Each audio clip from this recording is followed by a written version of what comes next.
देखो एजुकेशन एक अलग चीज़ है और एजुकेशन का एक अपना एक स्तर है, अपना एक मकाम है।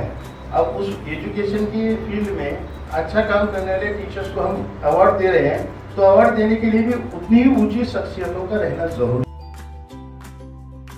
मुझे एक और बहुत ही महत्वपूर्ण व्यक्तिमत्व के बारे में जानने का मौका मिला, वो है जनाब इलियास नाइकवती।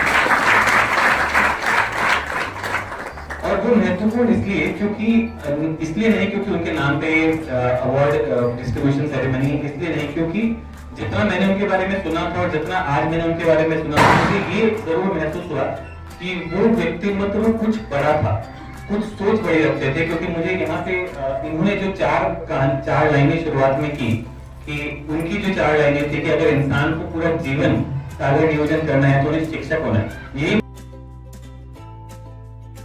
खऱ्या अर्थाने आपल्याला आत्मचिंतन करायचं असेल तर आपल्या वर्गातल्या विद्यार्थ्यांच्या डोळ्यामध्ये पहा।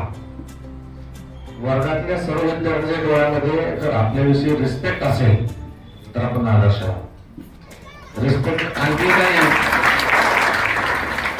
काही 5-10 मुलांच्या डोळ्यामध्ये रिस्पेक्ट नसेल तर तो रिस्पेक्ट आपण कमवावा, म्हणजे आपलं सगळं कंप्लीट आपण आदर्श होऊ।